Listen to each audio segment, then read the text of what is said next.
Morning, everyone. Welcome to the Wealthy Retailer Podcast for the week of March 11th. I've got my co-host, producer / executive media searcher, Rob Lawlisher from Road 55 on the podcast every week with us. Good morning, Rob. How are you doing this morning? Morning. Been called a lot of things in my life, and I'd say those aren't on the bad list, so I'll take that. Right on. We're doing your job celebrating women this week? I am. You know what? I discovered a really cool story, and just quickly talking about the first woman that's going to be landing on the moon with the Artemis project, and anyways, that was I thought just a great woman's story that really hit me this week, and pretty cool. Yeah. We cater to that audience. We love that women entrepreneurial audience, and we don't really celebrate them once a day. You know, we're a little bit more year-round kind of guys for there you loving go on them. Yeah, for sure. I bring my wife flowers every day of the year. Not at all. Here's a dumb fact for today, Dan. It's March 10th. I stumbled across this, and I wouldn't be my nerdy self if I didn't recognize that it's Super Mario Day today. Yeah, March 10th. Did not know that. Mario. There's your. It looks much better visually, but still I'll wait to see it come out in the newsletter. There we go. But some great headlines to chat about this week, as always. Looking forward to hearing your thoughts on it. One story, this is great, how businesses, to really become the go-to for their customers, how they must serve their customer needs better than anyone else in the market. Looking forward to the thoughts there.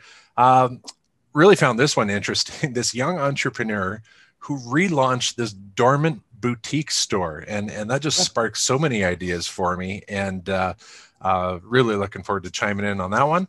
And a story about retail trends in e-commerce, and a bit of a newer term, or at least not one that we've really discussed here, Dan, about dark stores. So curious to learn more about that. And on the bit of a fun story, loved it, a store expanding into Canada. So, amongst the bad news headlines, here's one about expansion.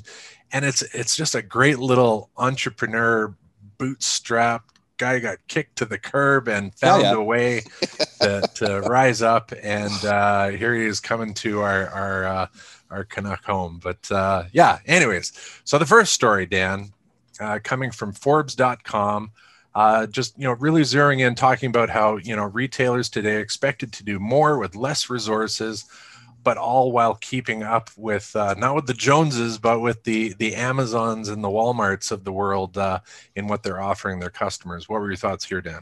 Hey, love the headline. In the race to retail dominance, customer service changes the game.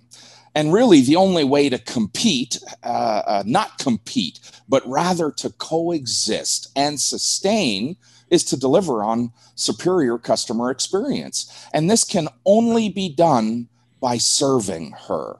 We have to live and act in the belief of service above self, something the big guys are actually getting a little bit better at every day. And I'm asked all the time, how am I expected to compete? And Rob, the real answer is we compete by delivering a superior customer service experience. And in this article from Forbes.com, we're going to give some credit here to Brad Brimbaum, who is actually the CEO and founder of Customer with a K, which is a CRM platform built on customer service, built on the backbone of delivering customer service. And Brad goes on to share his must-haves for building a service-driven environment. And I snagged out sort of my three favorite and put a little spin on them. Yeah. So understand and meet the needs of your whole customer. Your brand should be surrounded by trusted influencers, and you might be that person in your retail business. That influencer is an ambassador. Let's go back several conversations we've had. We need ambassadors. We need people that scream from the mountaintop how great we are. And that needs to come from a voice that is not necessarily our own. We need to be where she is and know more about your product and your customer than they themselves know. We've talked about the requirement in the past, Rob, for mining data and understanding the geo, demo, psychographic of your customer. And this speaks to Brad's sort of number one on the list. His number two was offer assistance at every point of the buying cycle. Okay. The majority of customer inquiries come during the exploring phase. Let's remember our 4 buying phases: dreaming, exploring, selecting, and then enjoying.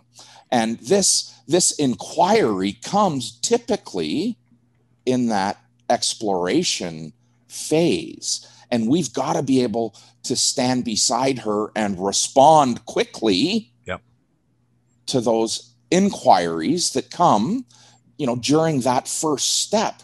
And I'm going to remind us that this is the first opportunity that we have to win a customer for life. This is owning a customer before they've ever made a purchase in our store. And it continues as they make multiple purchases throughout their life. Again, we got to remember the lifetime value of one customer. Far easier to bring someone back into the fold than to go get someone new. Yeah. Right. Let's be a shark. What's our customer acquisition costs? Well, they're a lot higher for a new customer than an existing. And so we have to be ultra responsive.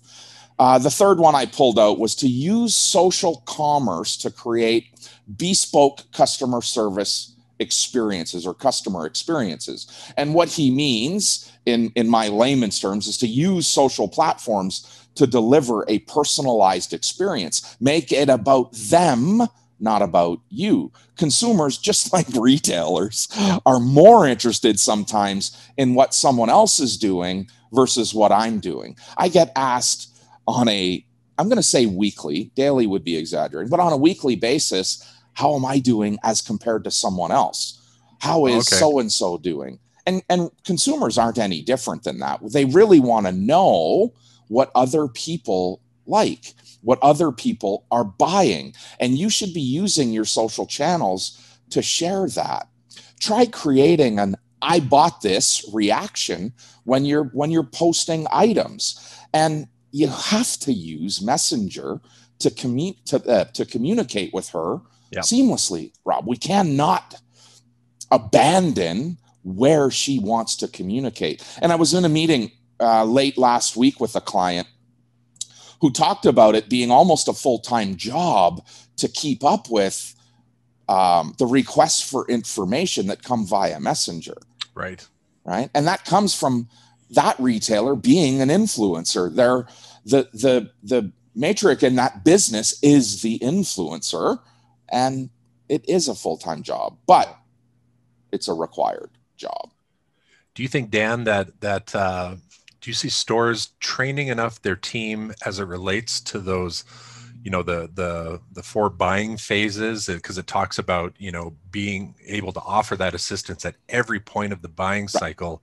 Do you think there's enough focus at all of those phases, or just more in that exploring phase? What are your thoughts on that? Well, it doesn't even happen really in stores in the exploring phase. It happens at the selection phase. And one of the things that my sales coach taught me a long time ago, her name was Tony Lester, love her to death. She really instilled the value of being able to walk arm in arm with your client, with your prospect, with a customer in your store. And that was understanding the phases that they're in. And it comes really from asking the appropriate questions, the right questions at the right time. And there isn't enough emphasis on buying phase. You know that I'm a big believer in systems defining outcomes, and my selling system has to match the customer's buying system or buying phases. And as they move through that exploring to selecting, am I in the exploring? Am I in the right store? Is this the right product? Is this the right person? Do they, do they care about me? Remember, this is probably one of the best quotes ever. No one gives I'll say it in the way it was written, not the way I would say it. Nobody cares how much you know until they know how much you care. And if Amelia was here today to say it, she'd say, nobody gives a shit about what you know until they know that you give a shit about them. It's about how much you care. And that's a lost step in a step. It's not a step. It's a lost art in retail today sometimes. I like that, in that third point, I think of the term social proof, just bringing that comfort to your customers and not so much like in that hard comparison, but just bringing comfort that a lot of people like what others like and just helping them through the process that way. So, and I know, we've used a retailer, Rob, that is, we work with a retailer, we work with a retailer that has adopted an icon, an emoji that is, I bought this. Oh, okay. Love that. Nice. Right on. Okay. Well, speaking of love, I love this next headline because it's such a cool little story about this young lady in Michigan. Comes from cm-life.com, talking about their former students. And, she'd worked in this boutique store for a while, and unfortunately it closed. But then she went back and she found the way to breathe life into this dormant business. What were your thoughts when you read this, Dan? Well, first off, I love a good Q&A article. I love to hear or read people's responses. And you know me, I'm more of a listener than a reader. So, I love to listen to articles and podcasts and so on. But this really was a great Q&A. And this article from Central Michigan Life, I think it is, CM-Life, is about a senior, or was a senior. Katie O'Brien is her name, from Central Michigan University, and who, when her senior year ended, decided to take this big leap of faith, I call it. And instead of polishing her resume as a public administration grad, who, P.S., she turned down an offer from the state of Florida to work in public administration, she did a bit of a 180. And I call this a 180 because she went back to a passion that she found, as a junior and sophomore in college. And she loved this world of fashion. And as you talked about, she resurrected a business that she worked for that had closed 2 years prior, or almost 3 years prior. And with the support of her family in this Q&A, she gives her dad some big props for supporting her along the way. So, for me, it's a bit of a, hit home reminder that I have to support, my kids in their endeavors. And I loved that she really said, hey, my dad was the one that gave me the push over the edge to do this. And with the support of her family, she's chosen to serve the public in a little bit different way than her trained vocation. And so Katie now operates La Fleur Boutique in I think it's Bay City, Michigan. And it's an exclusively online fashion retail store showcasing what she's defined as a hand-picked selection that blends the free-spirited bohemian and romantic fashion. And her Instagram page is pretty cool. She does a good job. I'd have a little reminder for Katie, who will make sure to tag in this. Let's go ahead and get your Google profile updated so that it does not say store has permanently closed. It's okay for the retail storefront to be closed, but your business is alive. There's our talking about being hyper published from last week, right? Right. Or the week before, the making sure all those little listings those little channels are looked after. I mean, the first thing I did when I read the article was I searched La Fleur Boutique. And of course, when you search in Google, on that right side of the page, you get the map, whatever pictures are there, and whatever Google knows about your business. And if it's not accurate, you need to fix that. And again, that pays a little bit of, respect, a reminder to us talking about being hyper published a couple of weeks ago. So, I like the she could have started anything from scratch, Dan, but she saw the value in the brand, and obviously you talked about how customers remember how they make you how you make them feel, right? And so she obviously saw value in the brand and that customer attachment, and it kind of makes me take this step back and you look around and evaluating for anyone who's considering starting something new, maybe to take that quick scan of the environment and let's look back at the last 5 years, because they may have shut down, not because it was necessarily a bad business, but they were just out of gas. Like they were retiring, and they were just, it was the easiest option for them at that point. Anything jump to your mind when we talk about certainly. it that and way? Rob, we work with retailers on an ongoing basis that are looking to be re-energized, or that are out of gas and are looking for a succession plan. Yeah. That's part of, being wealthy in retail, is understanding when the energized, the E in wealthy, has escaped us. Right. And so, good point that, not all closings are a bad story. And I think, for me, I love that she went back to something she was passionate about. And you and I have had this conversation many, many times. How many new retail stores are going to open on passion than, price or funding? And we're going to talk about a pretty solid retailer that did get kicked to the curb, that scrounged a few bucks together, and now operates a $20 million operation. That came from a place of passion. It doesn't come from a place of formal education. And Katie's formal education was in public administration. And like I say, she's chosen to serve the public in a different way than her trained vocation. Good on her. Totally. And as we've mentioned before, Dan, the retailers bring that passion, the art of the business, but it's where you and your team, Canadian Retail Solutions, steps in with the science and the math. And I think this is a great example of where value could be plugged in to really help her in her operation, as you can with many other retailers. And folks, remember, the folks from Canadian Retail Solutions, they're here to help. They've got all the cutting edge retail solutions that you need today. If you haven't yet, visit retailbycrs.com, the latest point of sale. They're helping you get on Shopify, all the e-commerce, open to buy plans, and more. They are here to help. Okay, Dan, dark store. I heard this, and I haven't heard this term before. And here's this story coming out of entrepreneur.com, talking about some of the retail trends in e-commerce that we'll see this year. And what stood out to you here? Well, the first thing I recognized was, hey, kudos to us for combing the globe to bring retail stories to our audience, Rob. This article was originally published in the Spanish edition of entrepreneur.com, and I was probably drawn to it because of this missing component in my life. I'm totally missing the normal travel that would happen in my schedule, that it does include several weeks in Mexico. So I kind of glommed onto this thinking you're missing that one. Well, I gave you a good excuse to polish up on your Spanish for the weekend.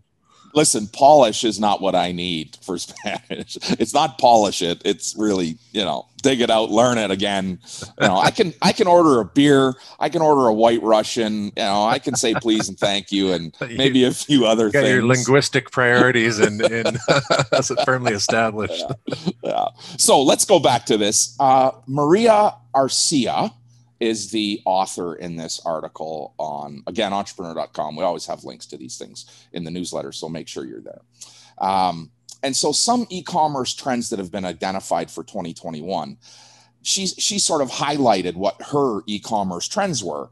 And the biggest one for me was the potential shift to dark stores. And a dark store is generally or typically known as kind of a warehouse that's either used to facilitate a click and collect, a click and pick up service, where a customer would order and then come and pick up, versus coming into a store, or this idea of it being a fulfillment center for online stores only. Now, not every retailer, every one of our indie retailers needs a dark store, but as we grow our online channel, as we start to gather a bigger, wider audience in that e-com channel or online channel, so does the challenge of fulfilling customer orders from our traditional, open for business retail stores that have really been built, Rob, to showcase products and experience, whereas a dark store is not built that way. Well, we look at the traditional dark stores that are out there, or the existing dark stores that are out there. They are just big warehouses. that are fulfilling sort of online business. And I talk to retailers on an ongoing basis about the challenges of fulfillment from within our displays, our current displays. It's a pain in the ass, man. And not to mention the ongoing issue of I just sold 2 of an item and I only own 1 of them. Right. So the remedy for me is, yes, of course, a fully integrated POS e-com platform with fulfillment from a cost-effective locale, a cost-effective solution. And Rob, we may even see some of our current brick and mortar retailers migrate away from that traditional retail storefront to occupy what I call destination spaces in industrial sectors where rent is a fraction of the cost. Occupancy is a fraction in an industrial destination store building entity than what your traditional brick and mortar is. And as our prowess grows, as we strengthen that e-com channel, it creates other issues for us, especially when we're ripping apart our displays to fulfill an order. Right. That display that we, unboxed, steamed, hung, put it out to showcase, where 20 minutes later it goes back into a bag or a box and popped out the back door, which is a good problem to have. Totally. Yep. It's a good problem to have, but we're going to see more and more people opt. We're going to guide more when it's appropriate to steer into a warehouse location that we fulfill from, and the store and the e-commerce marketplace now need to be planned as the entities that they are. Yep. Well, geez, we had that story link in the newsletter last week. Small town Alberta retailer, right, getting a 10,000 square foot warehouse, and there's their dark store, if I'm not mistaken. And to that, do you think that's a big challenge today? Like if you were starting today, what does that mix look like in your mind, Dan, when you talk about getting that cheaper, warehouse space versus the retail side? What would you say to someone? Let's just clarify what I think is going to happen. I believe that retailers that have a strong existing brand have the ability to pull themselves out of that downtown location and move into an more industrial type area because they already have a following. Right. And we're really looking for something that has a bit of warehouse space, racking, shelving, fulfillment, and the ability to create a showroom. If you're that store that does all of your own photography, now we've got to have a photo studio, that is this ever-changing entity. And we need a bigger footprint. We can't do it necessarily in our small footprint stores. And so if you're a multi-door retailer today, a warehouse space is probably in your future, or should be in your future, because of the cost of fulfillment that you're going through today, the pain of fulfillment. So I'd say to a retailer, if you want to have 1,000 to 2,000 square foot store, let's tag on the back of it a 2,000 to 3,000 square foot warehouse, and you're going to create yourself a bunch more opportunity for better fulfillment, easier fulfillment, and still the ability to bring a consumer into the front door. Yep. So there is a way to build a hybrid that doesn't have to be, the dark Atchison Amazon grocery warehouse. Yeah, it's interesting when you look ahead and you think of what is the cost of allowing a customer into my store, be it the parking or the aisles and the people and all of that. And it's going to be such an interesting mix going forward. And Rob, we don't ever utilize or use our occupancy cost as part of the customer acquisition expense, but it really is. And let's go back to Doug Stevens, the retail prophet, talking about the true power in a retail brick and mortar storefront is customer acquisition. Yeah. It's not selling goods. It's an advertising medium. Well, do I need to spend $50 a foot or $30 a foot if I can do it for $15 a foot and build as beautiful a space and spend money driving people to that location. If I have a brand already, maybe I can do that. Yep. It used to be location, location, location. No, totally. And I'm not suggesting that it's not one of the key success factors, but I'm saying that I can buy traffic to that location probably easier than I can pop myself on the West Wing. Very interesting discussion of the mix now of that customer acquisition. Like you say, it wasn't long ago that you'd pay for it all in your foot traffic, but now it takes a different mindset. It's different. It's completely different. And Maria did a good job. Again, Maria Asia did a good job in this article of highlighting some other trends that she's seeing. Works one-on-one with big retail stuff. So you should read this article. I just pulled out the dark store because it's not something we've really talked about. But I'm engaged with clients in that exact conversation. We're not using dark store terminology, but hey, we're all about buzzwords around here. Right on. Speaking of buzzwords, you ever seen a killer bunny in Monty Python's Holy Grail? Run away! That's what I think of when I think of this next story. I love this because, like I say, it starts with, obviously the good news of a company expanding their retail into Canada, which means they see something good, so they're coming here. But also the story of how this fellow was, kicked to the curb, dusted off, and 15 years ago, 16 years ago. Tell us about this story, Dan. Yeah, so beware of the Psycho Bunny. I'm a fan of the Psycho Bunny. Great polo tees. They use a pearl button on every shirt. They're, about $100 for a Canadian guy. But Rob, this tells us that Canadian retail is alive and well. And we Canadians, the Canadian consumer, is still very attractive for international or North American brands. And this article came from Retail Insider. As I've said many times before, Craig Patterson, his team over there, I enjoy my morning coffee, as we talked about this morning, my morning coffee and Bailey's, going through the news. It lands in my inbox every night about 12:30 or 1:30 in the morning. And it's one of the first things I read in the morning. And so if you're not subscribed to their daily e-blast, get over to retailinsider.com and sign up.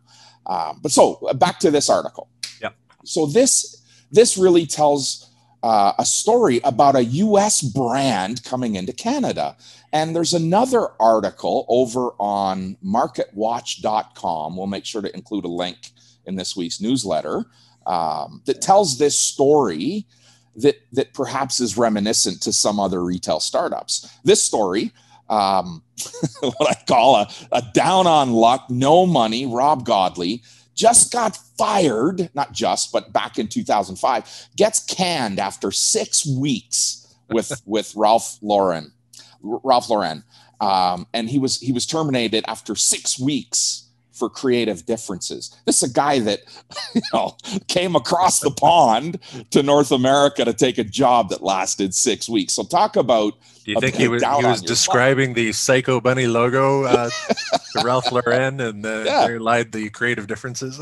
The creative differences. And so here's this Rob Godley was a bit of a renowned specialist in the tie industry, which billions of dollar industry several years ago, maybe not so much today, but this story is about a guy that has moved to America for his job. He got canned after 6 weeks and now he's got nothing. He scrapes together $25,000 and he and his business partner launch a business selling neckties that, today has evolved as neckties have faded away. I talked about that favorite polo shirt. Yep. The great color stories, the pearl buttons made in Peru. It's got a really good story. And that signature item has taken them from that original $25,000 investment to a $20 million business. And Psycho Bunny, that ROI. signature, that signature polo has helped them grow with 10 stores in the US now and looking to enter our market with their colorful store presentation. And we're going to watch them or look for them, Rob, to open up a store that maybe mimics the only store of theirs that I've been in, which is in Caesar's Palace, the forum at the shops of Caesar Palace, the forum shops at Caesar's Palace. Really great Caesar. Color story. And I think you're going to see them in an upscale, mall. And I think I told you this, maybe an upscale mall or two. In the near future with these guys. So good on them. Love the brand. And kind of in that smaller space, 1,000 to 2,000. Do you think this is something, Dan, where just enough to create that, that foot traffic, emotional connection with customers, make some sales there, but also it's driving business back to the big. Yeah. And their stores, Rob, are not what you would think of as a traditional apparel store. They are a luxury. They have a luxury presentation, meaning ultra lean in inventory, ultra lean in presentation, but high end on the service and quality of the atmosphere, which we're all about customer experience here. It's not about jamming as much shit as you can into your store. It's let's make it, lean and experiential. And these guys do that. And Rob's done a great job of that. Right on. So as Dan said, we'll have that link in the this week's newsletter. You'll definitely want to check out those stories if you haven't yet. Okay, Dan, question of the week. The retailers, they're sending Dan questions. Lots of great ones. What came in the inbox this week? It came from Rachel in Mooresville, North Carolina. Town close to my heart. Love Mooresville. Got to spend some time there. Hey, Rachel, how you doing today? My best friend in life, my brother from another mother, lives down there in Mooresville. And so this question came from Rachel. It said, I kind of liked it. So I dropped the whole question here. It says, hey, Dan. Hi, Dan. Doesn't say hey. It says, hi, Dan. Thank you for the great information on last week's podcast about being hyper-published. It was a great reminder. We're doing a pretty good job of getting customers to our Shopify web store, and we're getting sales almost every day. Good on you, Rachel. Keep plugging away. Yep. And she goes on to say, we also get emails from customers about our return policy. Can you give me some advice on how to handle these requests? What are other stores doing? Thanks, Rachel. And so, Rob, what are other stores doing? We talked about that a few minutes ago. Social proof. And one of the things that I quickly identified here was that Rachel's return policy was really front and center and perhaps a bit restrictive. And my gut reaction was, oh my God, I hate policies. They drive me nuts. They, more times than not, are a scapegoat or a simple way to avoid the real work that's required in retail. And that real work is making customers happy. Yep. If you need to have a policy, and you do, I know I said I hate them. Hate's a very strong word. I don't like policies, but I do believe that we need a policy. And your policy needs to be very clear in your store and your website. It has to be concise. Say it in 3, not in 10. And purpose-driven. It has to have purpose. One of the most common reasons for people, not to buy, Rob, is the uncertainty that it's the right purchase for them. And this happens, retailers, this happens in your store every day. She hems and haws about an item because she's being forced to make a decision that has potentially unhealthy consequences. Unhealthy to the pocketbook consequences for her. And a clear and concise return policy could be the inspiration that she needs. Just as you need the right inventory in the right category at the right time, so does she. And sometimes impulse will take over for her. And a return policy could be the thing that stops her from buying rather than inspires her to buy. And so I shared with Rachel, I share it here wide open, not ashamed of it, my return policy. It's what I believe. It's what I coach with retailers. It's what I coach with the kids on Twig and Berries. This is my policy. If you're not happy, I'm not happy. Simply return the item. We'll help you find the right item or refund your money. Simple no as ifs, ands, buts, concise. If you're not happy, I'm not happy. But Dan, yes. everyone's going to return everything. Yeah, bullshit. Listen, too often, Rob, we create a policy that protects us from the few rather than inspiring the many. How many customers don't buy from you online or in store, don't care, because of your policy? Shouldn't every message you share enable buying instead of preventing buying? When you have a 3% or less conversion on your website, you have to ask yourself, is it the policy? Do we not think customers are looking at that policy? And you can return unworn, unused, unwashed, blah, blah, 7 days. It's all bullshit. And I promise you, if a customer pushes back hard enough, you give in. And now there's two pissed off people. Right. You're pissed off because you had to give in. She's pissed off because she had to posture to get you to give in. And listen, it happened to me yesterday at CRS. A customer, bought an item from us 3 years ago now. It worked for her first year of inventory. The thing died for her second year. They only use it once a year. She bought a used item, a reconditioned item, and came back 3 years later and says, hey, this thing doesn't work. What are you going to do about it? Well, we send a technician. He changed the battery, does that's still not working. It's like, hey, I'm really sorry. There's nothing we can do about it. It's dead. Well, let's get you a new one. Well, I've been a long time loyal customer and I'm really disappointed in the outcome.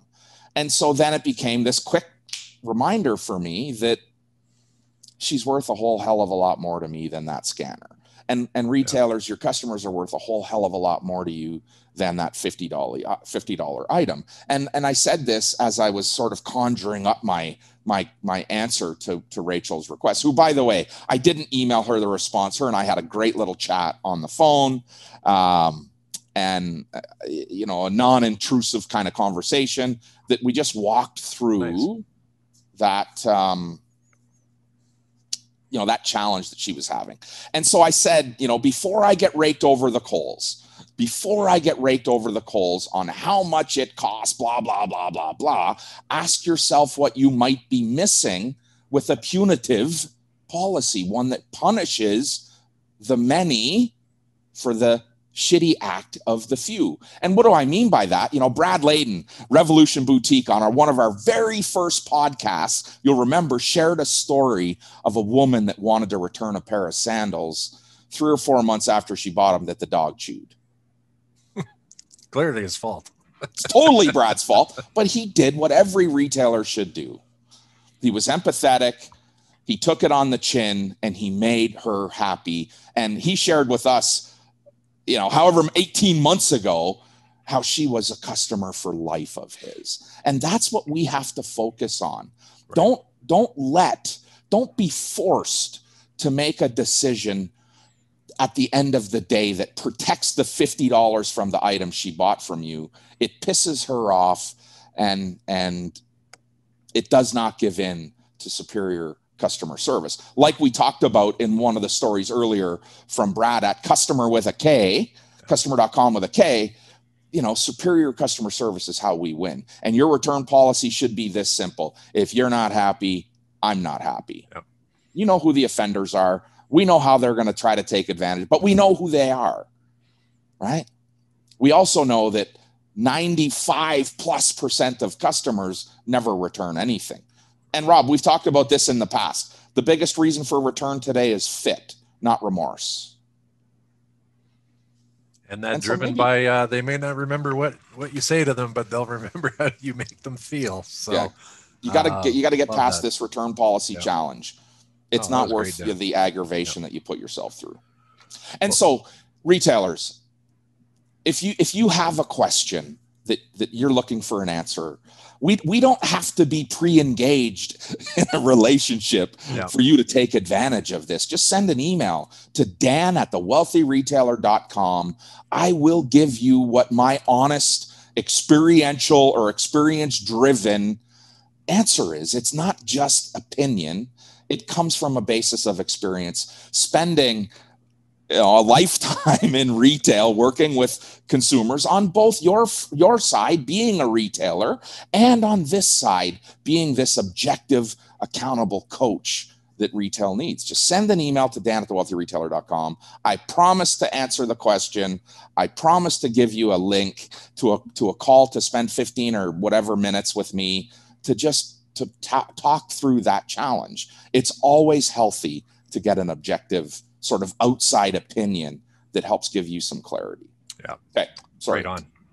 That was great. I love these, Dan. I regret we didn't add this sooner in the podcast, but you know what? This has been a great addition, and nice to see, like, the real world questions that, without a doubt, so many other retailers are, oh man, they took the question right out of my mouth. And I think, Rob, last week after the podcast aired, they typically air on Thursday mornings. Listeners on Spotify, Apple, Google, wherever you listen to your podcast, make sure you subscribe.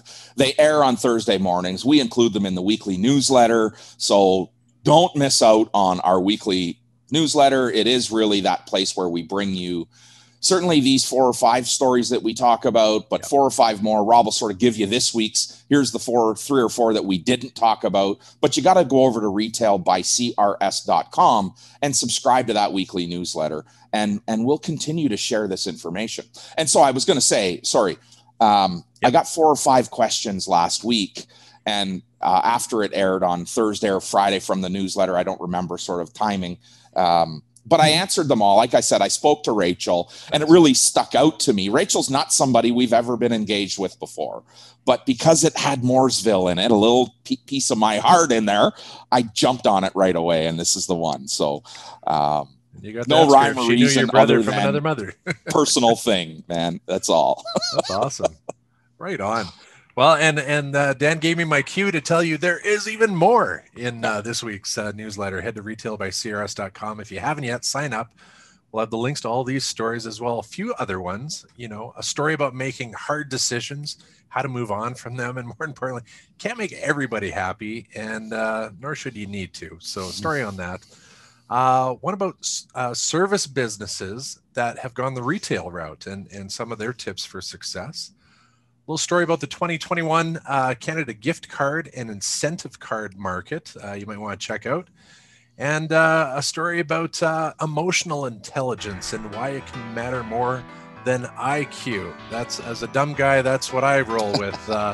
It's all about the EQ, the EI. So great job this week, Dan. Lots of great stuff you shared. You too. Thank you so much. Again, everyone, hit that newsletter, retailbycrs.com. Send your questions to dan@thewealthyretailer.com, and keep fighting a good retail fight.